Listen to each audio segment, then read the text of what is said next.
Hi കൂട്ടുകാരെ, എല്ലാവർക്കും ആശുൻ ടീച്ചറിന്റെ മറ്റൊരു പുതിയ ഓൺലൈൻ ക്ലാസ്സിലോട്ട് സ്വാഗതം. നാളെ നമ്മുടെ 1ാം ക്ലാസ്സിലെ കൊച്ചുമിടുക്കന്മാർക്ക് ഏതാണ് എക്സാം വരുന്നത്?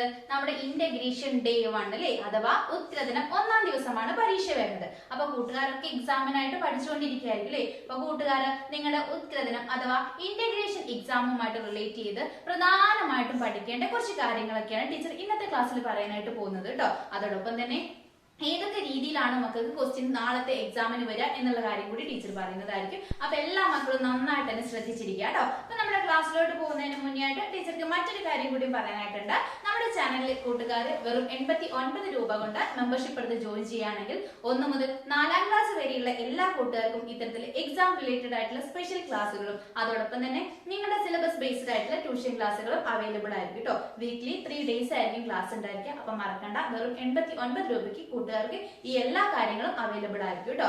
ഓക്കെ മക്കളെ, അപ്പൊ നമുക്ക് നമ്മുടെ ക്ലാസ്സിലോട്ട് പോവാം അല്ലെ. നാളെ നമ്മൾ പറഞ്ഞു നമുക്ക് ഇന്റഗ്രേഷൻ ആണ് എക്സാം വരുന്നത്. അപ്പൊ കൂട്ടുകാർക്ക് നിങ്ങളുടെ എക്സാമിന് ചോദിക്കാവുന്ന ഒരു ക്വസ്റ്റ്യൻ ആണ് വായിക്കാം കണ്ടെത്താം എന്നുള്ള ഒരു പ്രവർത്തനം കേട്ടോ.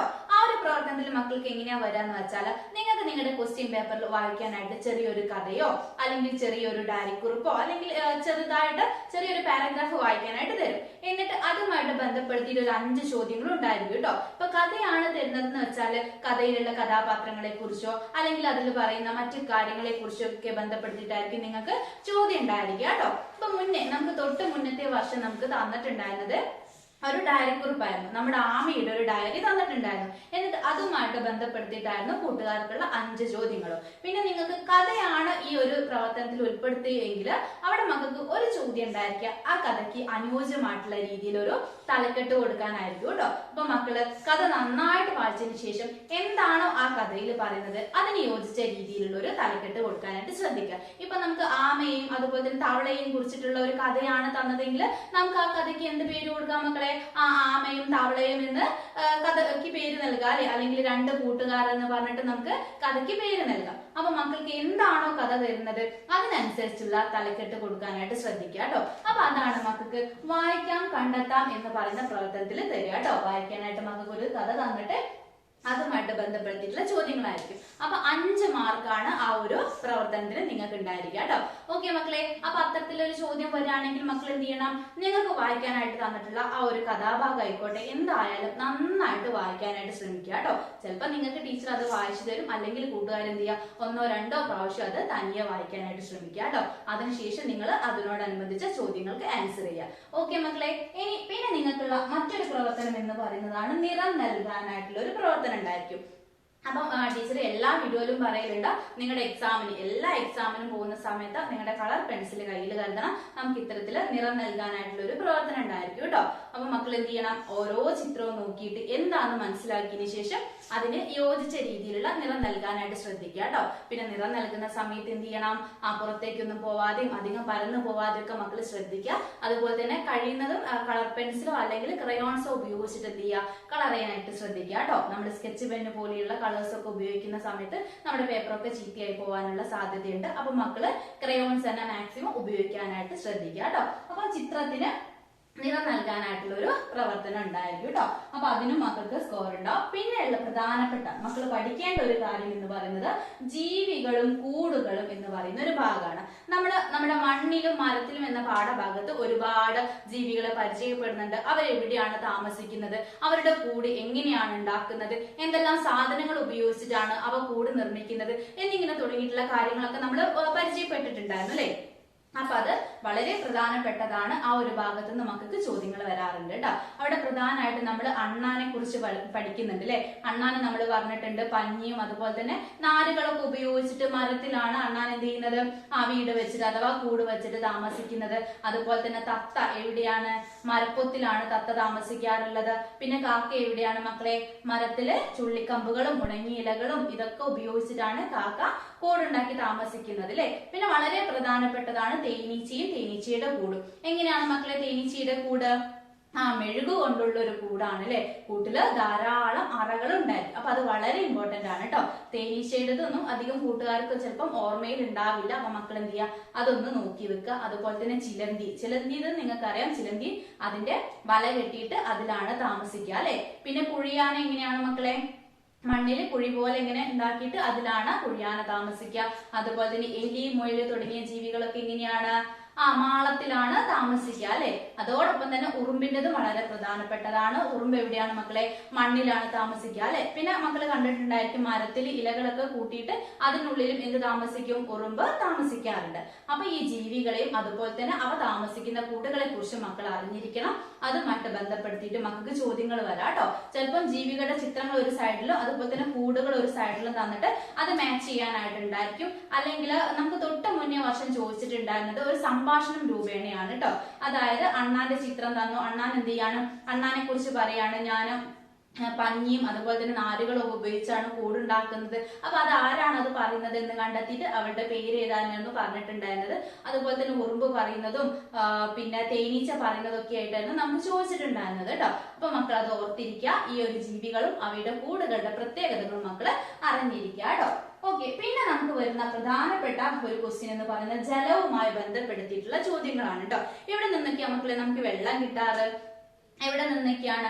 നമ്മുടെ വീട്ടിലേക്കുള്ള ആവശ്യത്തിന് ഒട്ടുമിക്കപ്പോഴും നമ്മൾ എവിടെ നിന്നാണ് വെള്ളം എടുക്കുന്നത്? നമ്മുടെ വീട്ടിലുള്ള കിണറിൽ നിന്നാണ് എടുക്കുന്നത് അല്ലെ. അതുപോലെ തന്നെ കുളത്തിൽ വെള്ളമുണ്ട്, പിന്നെ പുഴ, കടല് അല്ലെ, ഇവിടെയൊക്കെ എന്തുണ്ട് മക്കളെ? വെള്ളമുണ്ട്. അപ്പൊ എവിടെയൊക്കെയാണ് വെള്ളമുള്ളത് എന്നതിനെ കുറിച്ച് മക്കൾ അറിഞ്ഞിരിക്കണം. അവയുടെ ഒരു 3-4 എണ്ണത്തിന്റെ പേരുകൾ മക്കൾ എഴുതാനായിട്ട് അറിഞ്ഞിരിക്കണം കേട്ടോ. അപ്പൊ ഒന്ന് ടീച്ചർ പറയാം. തോട്, അതുപോലെ തന്നെ പുഴ, കിണറ്, പിന്നെ നമ്മള് കായൽ അല്ലെ, ഇതൊക്കെ എന്താണ്? വെള്ളമുള്ള സ്ഥലങ്ങളാണ്. അപ്പൊ അവയുടെ പേരുകൾ ഒരു 3-4 എണ്ണം മക്കള് എഴുതാനായിട്ട് പഠിക്കുക. അതോടൊപ്പം തന്നെ നിങ്ങൾ പഠിക്കേണ്ട മറ്റൊന്നാണ് ജലത്തിന്റെ ഉപയോഗങ്ങൾ എന്തൊക്കെയാ എന്നുള്ളത്. എന്തൊക്കെ ആവശ്യത്തിനാണ് മക്കളെ നമ്മൾ ജലം അഥവാ വെള്ളം നമ്മൾ ഉപയോഗിക്കുന്നത്?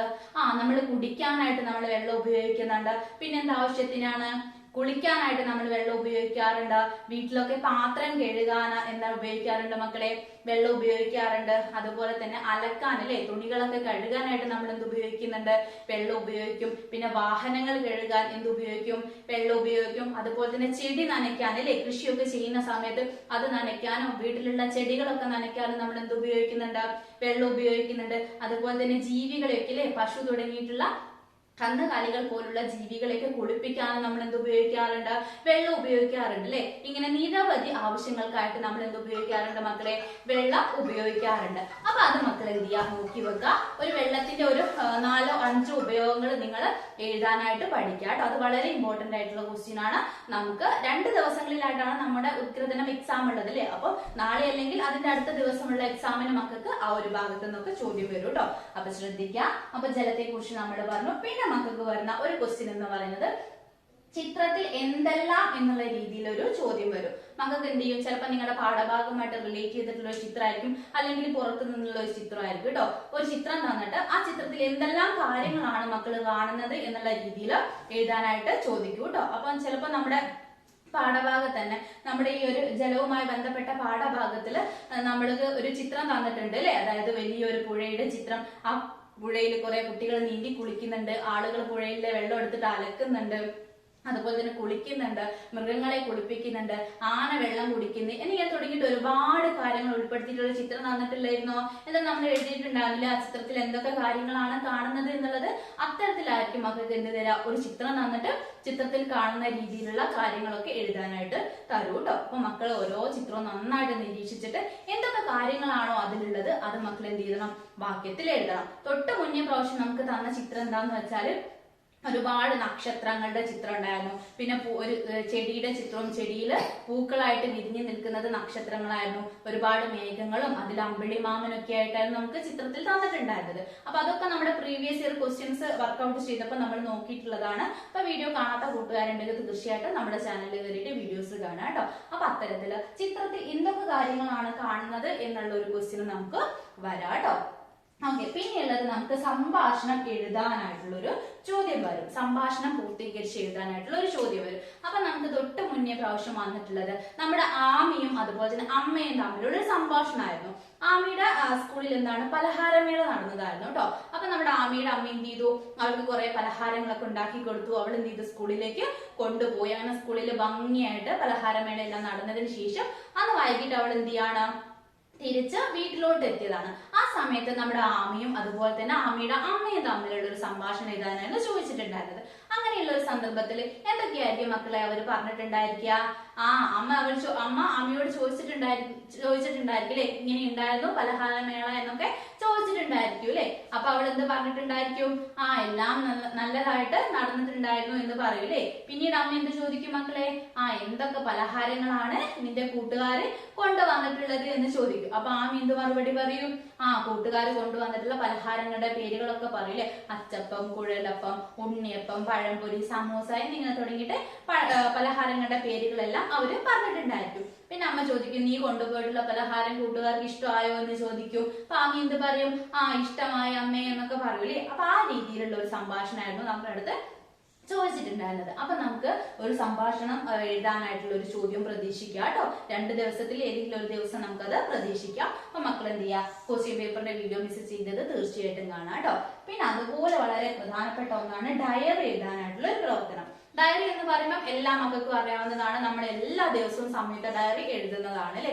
അതുകൊണ്ട് തന്നെ നിങ്ങൾക്ക് വളരെ ഈസി ആയിട്ട് എഴുതാനായിട്ട് പറ്റും. നിങ്ങളുടെ ഒരു ദിവസത്തെ എല്ലാ കാര്യങ്ങളും ഉൾപ്പെടുത്തിയിട്ട് ഒരു ഡയറി എഴുതാനായിട്ട് നമുക്ക് മുന്നേ ഒരു പ്രാവശ്യം തൊട്ട് മുന്നേയുള്ള പ്രാവശ്യം ചോദിച്ചിട്ടുണ്ടായിരുന്നു. അപ്പൊ അതിന് മക്കൾ എന്ത് ചെയ്യുക? തയ്യാറാവുക. ഡയറി എന്ന് പറയുമ്പോൾ കുറച്ചധികം എഴുതാനായിട്ട് ശ്രദ്ധിക്കുക കേട്ടോ. ഓക്കെ മക്കളെ, പിന്നെയുള്ള വളരെ ഇമ്പോർട്ടന്റ് ആയിട്ടുള്ള ഒരു ക്വസ്റ്റ്യൻ ആണ് വിവിധ തരം പലഹാരങ്ങളെ കുറിച്ചിട്ടുള്ള ചോദ്യങ്ങൾ ഉണ്ടായിരിക്കും. അത് നമ്മൾ ക്വസ്റ്റ്യൻ പേപ്പേഴ്സ് ഡിസ്കസ് ചെയ്ത സമയത്ത് പറഞ്ഞതാണ്. വിവിധ തരത്തിലുള്ള പലഹാരങ്ങളുടെ പേരുകളൊക്കെ നമുക്ക് അറിയാം അല്ലെ. എങ്ങനെയാണ് മക്കളെ ഓരോ പലഹാരങ്ങൾ ഉണ്ടാക്കുന്നത്?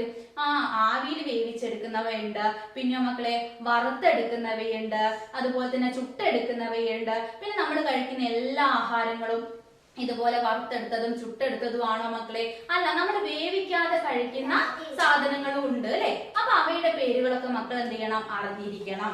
നോക്കിക്കേ മക്കളെ, ഏതൊക്കെയാണ് ആവിയിൽ വേവിക്കുന്നത്? ഏതൊക്കെയാണ്? ഒരു 1-2 എണ്ണത്തിന്റെ പേരുകൾ മക്കൾ എന്ത് ചെയ്യാ? പറഞ്ഞു. ഏതൊക്കെയാണ്? പുട്ട് നമ്മൾ എങ്ങനെയാണ്? ആവിയിൽ വേവിച്ചെടുക്കുന്നതാണ്. അതുപോലെ തന്നെ നൂലപ്പം എങ്ങനെയാണ് മക്കളെ? നമ്മള് ആവിയിൽ വേവിച്ചെടുക്കുന്നതാണ് അല്ലെ. പിന്നെ ഇഡലി എങ്ങനെയാണ് മക്കളെ? അതും നമ്മള് ആവിയിൽ വേവിക്കുന്നതാണല്ലോ. അതുപോലെ തന്നെ കൊഴുക്കട്ട, ഇലയട തുടങ്ങിയിട്ടുള്ള പലഹാരങ്ങളൊക്കെ നമ്മൾ എങ്ങനെയാണ്? ആവിയിൽ വേവിച്ചെടുക്കുന്നതാണ് അല്ലെ. അതുപോലെ തന്നെ മിസ് ചോദിക്കട്ടെ, ഇനി ചുട്ടെടുക്കുന്ന ഏതൊക്കെ സാധനങ്ങൾ മക്കൾക്ക് അറിയാം? നമ്മുടെ വീട്ടില് പത്തിരി, അതുപോലെ തന്നെ ദോശ, ചപ്പാത്തി, പിന്നെ നമ്മുടെ പാലപ്പം അല്ലെ. പാലപ്പൊക്കെ എന്താണ്? നമ്മൾ ചുട്ടെടുക്കുന്നതാണ് അല്ലെ. പൊറാട്ടയൊക്കെ എന്താണ്? ചുട്ടെടുക്കുന്ന സാധനത്തിൽ ഉൾപ്പെടുന്നതാണ്. ഇനി നമുക്കുള്ളത് ഏതാണ്? വറുത്തെടുക്കുന്നവയുടെ കൂട്ടത്തിൽ ഏതൊക്കെ നമുക്ക് എഴുതാം മക്കളെ? നമ്മൾ എണ്ണയിലിട്ട് വറുത്തെടുക്കുന്നത് ഉണ്ണിയപ്പം നമുക്ക് പറയാം, പഴംപൊരി നമുക്ക് പറയാം, അച്ചപ്പം, കുഴലപ്പം തുടങ്ങിയ പലഹാരങ്ങളൊക്കെ എന്താണ് മക്കളെ? നമ്മള് ചുട്ടെടുക്കുന്നതാണ് അല്ലെ. അപ്പൊ അത് അറിഞ്ഞിരിക്കുക. അതോടൊപ്പം തന്നെ വേവിക്കാതെ നമ്മൾ കഴിക്കുന്ന സാലഡ് അല്ലെ, നമുക്ക് വേവിക്കാതെ കഴിക്കുന്നതാണ്.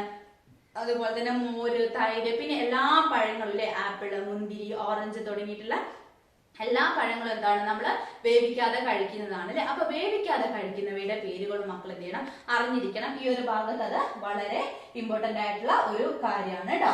ഓക്കെ മക്കളെ. ഓക്കെ, പിന്നെ അടുത്ത് നമുക്ക് പോകാനുള്ളത് നമ്മുടെ വീടുമായിട്ട്. വീട് കെട്ടണം ടിയ എന്ന പാഠഭാഗവുമായിട്ട് ബന്ധപ്പെടുത്തിയിട്ട് നിങ്ങൾ അറിഞ്ഞിരിക്കേണ്ട കാര്യം എന്ന് പറയുന്നത് നമ്മുടെ വീട്. വിവിധ തരം വീടുകളെ കുറിച്ച് നമ്മൾ പഠിച്ചിട്ടുണ്ട് അല്ലെ. ഓടിട്ട വീട്, അതുപോലെ തന്നെ ഓല മേഞ്ഞ വീട്, കോൺക്രീറ്റ് വീട്, പിന്നെ ടെന്റിനെ കുറിച്ച് നമ്മൾ പഠിച്ചു, പിന്നെ ഏറുമാടം പഠിച്ചു, ഫ്ലാറ്റ് പഠിച്ചു അല്ലെ, പിന്നെ നമ്മുടെ ഹൗസ് ബോട്ട് അല്ലെ. ഇങ്ങനെ ഒത്തിരി വിവിധ തരം വീടുകളുടെ പേരുകൾ നമ്മൾ പഠിച്ചിട്ടുണ്ട്. അപ്പൊ അതൊക്കെ മക്കൾ ഓർത്തിരുന്നോ? ഒരു 3-4 വീടുകളുടെ പേരുകൾ മക്കൾ എഴുതാനായിട്ടൂടെ അറിഞ്ഞു വെച്ചിട്ട് പോവാ കേട്ടോ. അപ്പൊ വീടുകളുടെ പേരുകൾ ഓർത്തിരിക്കാം. അതോടൊപ്പം തന്നെ വീട്ടിലുള്ള മുറികളുടെ പേരുകൾ പ്രധാനമായിട്ട് നമ്മുടെ കിടപ്പുമുറി, സ്വീകരണ മുറി, അതുപോലെ തന്നെ കുളിമുറി, അടുക്കള, ഇത് 4 വളരെ ഇമ്പോർട്ടന്റ് ആണ്. ഈ മുറികളുടെ പേരുകൾ മക്കൾ അറിഞ്ഞിരിക്കുക കേട്ടോ. ഏതൊക്കെയാണ് മക്കളെ? സ്വീകരണ മുറി, കിടപ്പുമുറി, കുളിമുറി, അതുപോലെ തന്നെ അടുക്കള. ഈ മുറികളുടെ പേരുകൾ ഓർത്തിരുന്നോ? അതുമായിട്ട് ബന്ധപ്പെടുത്തിയിട്ടുള്ള ചോദ്യങ്ങൾ വരും. അതോടൊപ്പം തന്നെ നമ്മുടെ വീട്ടിലുള്ള ഉപകരണങ്ങളെ കുറിച്ചിട്ടുള്ള ചോദ്യവും നമ്മളൊരു മോഡൽ ക്വസ്റ്റ്യൻ പേപ്പർ ചെയ്ത സമയത്ത് നമ്മൾ ചെയ്തിട്ടുണ്ടായിരുന്നു. അടുക്കളയിലുള്ള ഉപകരണങ്ങൾ ഏതൊക്കെയാണ്? സ്വീകരണ മുറിയിലുള്ള ഉപകരണങ്ങൾ ഏതൊക്കെയാണ് എന്നൊക്കെ പറഞ്ഞ് നമ്മൾ എഴുതിയിട്ടുണ്ടായിരുന്നു അല്ലെ. അപ്പൊ അടുക്കള എന്ന് ചോദിക്കുന്ന സമയത്ത് നമുക്ക് എന്തൊക്കെ എഴുതാം മക്കളെ? അടുക്കളയിലുള്ള പാത്രങ്ങൾ, അതുപോലെ തന്നെ ചിരവ, പിന്നെ വേണമെങ്കിൽ മിക്സി തുടങ്ങിയിട്ടുള്ള ഉപകരണങ്ങളുടെ പേരുകളൊക്കെ എഴുതാം. സ്വീകരണ മുറിയിലോട്ട് വരുന്ന സമയത്ത് നമുക്ക് സോഫ, മേശ, കസേര തുടങ്ങിയിട്ടുള്ള ഉപകരണങ്ങളൊക്കെ എഴുതാം. കിടപ്പ് മുറിയിലോട്ട് വരുന്ന സമയത്ത് നമ്മുടെ ഫാന്, അതുപോലെ തന്നെ നമ്മുടെ കട്ടില്, അലമാര തുടങ്ങിയിട്ടുള്ള ഉപകരണങ്ങളുടെ പേരുകളൊക്കെ നമുക്ക് എഴുതാവുന്നതാണ് കേട്ടോ. അങ്ങനെ വീടും അതുപോലെ തന്നെ വീട്ടിലെ മുറികളും വീട്ടിലെ ഉപകരണങ്ങളും വളരെ ഇമ്പോർട്ടന്റ് ആണ്, നോക്കി വെക്കുക കേട്ടോ. ഓക്കെ മക്കളെ, പിന്നെ നമുക്ക് പഠിക്കാനായിട്ടുള്ള മറ്റൊരു കാര്യം എന്ന് പറയുന്നത് ഒന്ന് കഥ എഴുതാനായിട്ടുണ്ടായിരിക്കും. അവിടെ മക്കൾക്ക് വരണ്ടായിരിക്കും, ഒരു ചിത്രം തരും, എന്നിട്ട് ചിത്രം നോക്കിയിട്ട് മക്കൾ എന്ത് ചെയ്യാനാണ്, നിങ്ങളടുത്ത് ഒരു സ്വയം കഥ എഴുതാനായിട്ട് പറയൂ കേട്ടോ. അപ്പൊ അത് നമ്മുടെ ക്വസ്റ്റ്യൻ പേപ്പറിന്റെ വീഡിയോ കണ്ടപ്പം കൂട്ടുകാർക്ക് മനസ്സിലായിട്ടുണ്ടായിരിക്കും. ഒരു ആമയുടെ മുകളില് ഒരു തവള കയറി ഇരുന്നിട്ട് ഒരു കുട ചൂടി പോകുന്ന ഒരു ചിത്രം തന്നിട്ട് നമ്മളുടെ അടുത്ത് കഥ എഴുതാനായിട്ട് പറഞ്ഞിട്ടുണ്ടായിരുന്നു അല്ലേ. അപ്പൊ അത്തരത്തില് കൂട്ടുകാർക്ക് ഏതെങ്കിലും ഒരു ചിത്രം തന്നുകൊണ്ട് അതുമായിട്ട് ബന്ധപ്പെടുത്തിയിട്ട് ഒരു കഥ കൂട്ടുകാർക്ക് സ്വയം എഴുതാനായിട്ട് പറയും. അത് കൂട്ടുകാർക്ക് 5 മാർക്കിനുള്ള ക്വസ്റ്റ്യൻ ആണ്. 5 മാർക്കിൽ 1 മാർക്ക് കൂട്ടുകാർക്ക് എന്തിനാന്ന് വെച്ചാല് നമ്മൾ ആ കഥ എഴുതുന്ന സമയത്ത് കഥയ്ക്ക് യോജിച്ച രീതിയിൽ ഒരു തലക്കെട്ട്, ഒരു ഹെഡിങ് കൊടുക്കണം. അതിന് കൂട്ടുകാർക്ക് പ്രത്യേക മാർക്ക് ഉണ്ടായിരിക്കും കേട്ടോ. അപ്പൊ എന്താണോ ആ ചിത്രത്തിൽ തന്നത് അത് നോക്കിയിട്ട് മക്കൾ എന്ത് ചെയ്യുക, ആദ്യം നിങ്ങളുടെ മനസ്സിലൊരു കഥ പറഞ്ഞു നോക്കാം, എന്നിട്ട് അതിന് ശേഷം മക്കൾ എഴുതാനായിട്ട് തുടങ്ങും. ആദ്യം തന്നെ കഥയ്ക്ക് ഒരു പേര് അങ്ങ് കൊടുത്തോ കേട്ടോ. ആ പേരിന് മക്കൾക്ക് പ്രത്യേക മാർക്ക് ഉണ്ടായിരിക്കും, അതുകൊണ്ട് അത് മറന്നു പോകരുത്. പിന്നെ കൂട്ടുകാർക്ക് പറ്റുന്ന രീതിയിൽ കുറച്ച് വാക്യങ്ങളുടെ മക്കൾ എന്ത് ചെയ്യുക, കഥ എഴുതി കംപ്ലീറ്റ് ചെയ്യുക കേട്ടോ. ഓക്കെ, പിന്നെ നമുക്കുള്ളത് വരികൾ കൂട്ടിച്ചേർത്ത് എഴുതാവുന്ന ഒരു പ്രവർത്തനമാണ്. അത് പിന്നെ പ്രത്യേകം പറയണ്ടല്ലോ, നമ്മുടെ മുന്നേയുള്ള എക്സാമിനൊക്കെ ഡിസ്കസ് ചെയ്തുകൊണ്ട് അതിനെ കുറിച്ച് പ്രത്യേകം പറയേണ്ട കാര്യമില്ല. കൂട്ടുകാർക്ക് നിങ്ങളുടെ ക്വസ്റ്റ്യൻ പേപ്പറിൽ ഒരു 4 വരി കവിത തരും, എന്നിട്ട് അതിലേക്ക് കൂട്ടുകാരടുത്ത് കൂടുതൽ വരികൾ ചേർക്കാനായിട്ട് പറയും. മുന്നേ നമുക്ക് പൂമ്പാറ്റയും പൂവിനെയും കുറിച്ചൊക്കെയായിരുന്നു ചോദ്യങ്ങൾ ഉണ്ടായിരുന്നത്. അതൊക്കെ നമ്മുടെ വീഡിയോ കണ്ട കൂട്ടുകാർക്ക് മനസ്സിലായിട്ടുണ്ടായിരിക്കും. അപ്പൊ അവിടെ വരികൾ കൂട്ടിച്ചേർത്ത് എഴുതുക എന്നുള്ള ഭാഗത്ത് നിങ്ങൾ ശ്രദ്ധിക്കേണ്ട ഒരു കാര്യം എന്താണെന്ന് വെച്ചാൽ, നമുക്ക് അവിടെ നിങ്ങളുടെ ക്വസ്റ്റ്യൻ പേപ്പറിൽ തന്നിട്ടുള്ള 4 വരി പാട്ടില് ഏതെങ്കിലും ഒരു 2 അല്ലെങ്കിൽ 3 വരിയെങ്കിലും നിങ്ങൾക്ക് വീണ്ടും റിപ്പീറ്റ് ചെയ്ത് എഴുതാനായിട്ട് പറ്റും. അത് ചിലപ്പോൾ 1 or 2 വാക്കുകൾ മാറ്റിയാൽ നിങ്ങൾക്ക് അതെന്ത് ചെയ്യാൻ പറ്റും, റിപ്പീറ്റ് ചെയ്ത് എഴുതാനായിട്ട് കഴിയും. അപ്പൊ അത് മക്കൾ ശ്രദ്ധിക്കുക. ആ വരികൾ വീണ്ടും ആവർത്തിച്ച് എഴുതാൻ പറ്റുന്ന വരികൾ ഏതാന്ന് നോക്കിയിട്ട് അത് മക്കള് എഴുതിയെടുക്കുക കേട്ടോ. അപ്പൊ നിങ്ങൾക്ക് കൂടുതൽ മാർക്ക് സ്കോർ ചെയ്യാനായിട്ട് സഹായകമാവും. ഓക്കെ മക്കളെ, പിന്നെ ഒന്ന് നിങ്ങൾക്ക് വളരെ പ്രധാനപ്പെട്ട ഒന്ന് വരുന്നതാണ് പരസ്യപ്പലക തയ്യാറാക്കാൻ കേട്ടോ. പരസ്യപ്പലക തയ്യാറാക്കാൻ അത് നമ്മുടെ പാഠഭാഗത്ത് നമ്മൾ തയ്യാറാക്കിയിട്ടുണ്ട് അല്ലെ. പാഠഭാഗവുമായി ബന്ധപ്പെടുത്തിയിട്ട് ഇപ്പൊ നമ്മളൊരു കുളത്തിന്റെ അടുത്ത് നമുക്ക് വെക്കാൻ പറ്റുന്ന ഒരു പരസ്യപ്പലക പറഞ്ഞ മക്കളെ, നമ്മൾ അതായത് കുളത്തിലേക്ക് ആളുകൾ ഓരോ സാധനങ്ങളൊക്കെ കൊണ്ടിട്ടിട്ട് എന്ത് ചെയ്യാണ്, കുളം മലിനമായിക്കൊണ്ടിരിക്കുകയാണ്. അപ്പൊ നമുക്ക് അവിടെ വെക്കാനായിട്ട് പറ്റുന്ന ഒരു പരസ്യപ്പലക പറഞ്ഞേ, എന്ത് നമുക്ക് പറയാം, കുളത്തിൽ പ്ലാസ്റ്റിക് കവറുകളും പ്ലാസ്റ്റിക് കുപ്പികളും ഇടരുത് എന്ന് നമുക്ക് പറയാം അല്ലെ, അല്ലെങ്കിൽ കുളത്തിൽ മാലിന്യങ്ങൾ ഇടരുത് എന്ന് നമുക്ക് പറയാം അല്ലെ. അപ്പൊ മക്കൾ എന്ത് ഇത്തരത്തിൽ നിങ്ങൾക്ക് പറ്റാവുന്ന കുഞ്ഞു വാക്യങ്ങളൊക്കെ പഠിച്ചു വെച്ചിട്ട് പോവാട്ടോ. അപ്പൊ പ്ലാസ്റ്റിക് എന്നൊക്കെ എഴുതാൻ പറയാൻ കൂട്ടുകാർക്ക് എളുപ്പം കഴിയായിരിക്കും, പക്ഷെ അത് എഴുതാൻ ചിലപ്പോൾ ഒരു പ്രയാസം ഉണ്ടായിരിക്കും. അപ്പൊ പ്രത്യേകം ശ്രദ്ധിക്കുക. പരസ്യപ്പലകയൊക്കെ ഒരു കുളത്തിന്റെ അടുത്തൊക്കെ വെക്കാൻ പറ്റുന്ന പരസ്യപ്പലകയൊക്കെ എഴുതാനായിട്ട് മക്കളൊന്ന് നോക്കിപ്പോയാൽ നന്നായിരിക്കും കേട്ടോ. ഓക്കെ മക്കളെ, അപ്പൊ മലയാളവുമായി ബന്ധപ്പെടുത്തിയിട്ട് ഇത്രയും കാര്യങ്ങളൊക്കെയാണ് മക്കൾ ഈ 2 ദിവസത്തേക്ക് പഠിക്കേണ്ടത്. അപ്പൊ എല്ലാ മക്കളും നന്നായിട്ട് തന്നെ പഠിക്കാം. പിന്നെ ടീച്ചർ നമ്മുടെ ക്ലാസ്സിന്റെ തുടക്കത്തിൽ പറഞ്ഞിട്ടുണ്ടായിരുന്നു 89 രൂപയ്ക്ക് നമ്മുടെ ചാനലിലെ മെമ്പർഷിപ്പ് എടുത്ത് ജോയിൻ ചെയ്യുകയാണെങ്കിൽ 1 മുതൽ 4ാം ക്ലാസ് വരെയുള്ള എല്ലാ കൂട്ടുകാർക്കും ഇത്തരത്തിൽ എക്സാം റിലേറ്റഡ് ആയിട്ടുള്ള സ്പെഷ്യൽ ക്ലാസ്സുകളും അതോടൊപ്പം തന്നെ എക്സാമിന് ശേഷം നിങ്ങളുടെ സിലബസ് ബേസ്ഡ് ട്യൂഷൻ ക്ലാസ്സുകൾ അവൈലബിൾ ആയിരിക്കും കേട്ടോ. അപ്പൊ താല്പര്യമുള്ള കൂട്ടുകാരുണ്ടെങ്കിൽ നമ്മുടെ 8589823710 എന്ന വാട്സ്ആപ്പ് നമ്പറിൽ മക്കൾക്ക് കോൺടാക്ട് ചെയ്യാവുന്നതാണ് കേട്ടോ. ഓക്കെ മക്കളെ, അപ്പൊ മറ്റൊരു പുതിയ ക്ലാസ്സുമായിട്ട് അടുത്ത ദിവസം നമുക്ക് വീണ്ടും കാണാം.